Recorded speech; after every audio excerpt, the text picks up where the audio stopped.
Hey guys, and good day.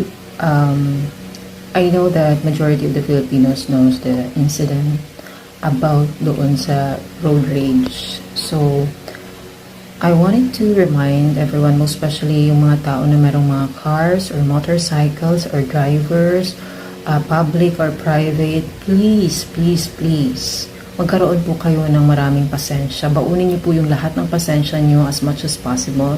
Kasi po, para maiwasan po natin talaga yung mga incident na nangyayari ngayon, shooting incident, which is really bad. So, I think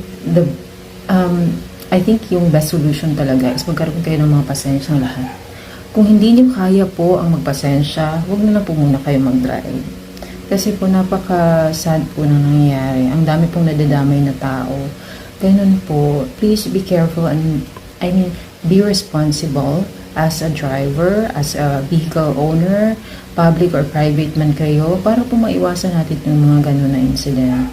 Yun talaga yung pinaka-best na practice na kailangan yung i-apply as drivers or mga owners ng mga sasakyan para po talaga maiwasan yung mga ganun na incident. Kasi napaka-sad, no? Ang daming mga taong parang randomly naglalakad or nagmamaneho. Yung iba naman, hindi naman nilalahat ko but this is just a reminder sa lahat po talaga ng mga drivers kasi po grabe talaga yung incident na yun.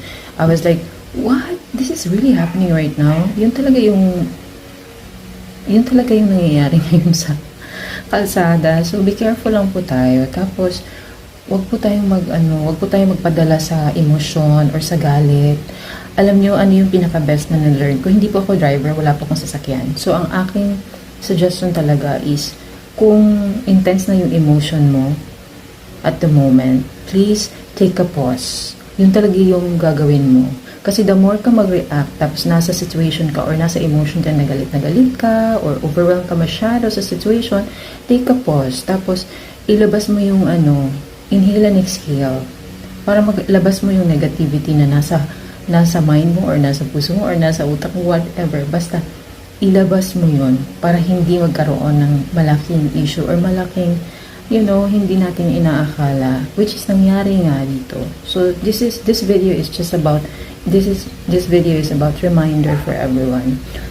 So, please lang, be a responsible driver. Kung hindi nyo kaya maging responsible talaga, wag na kayo mag-drive muna. Rest muna kayo. Ganon. Please lang po. Okay? Kasi po, nakakaloka at nakakalungkot yung story. So, God bless everyone. This is Life with Girl.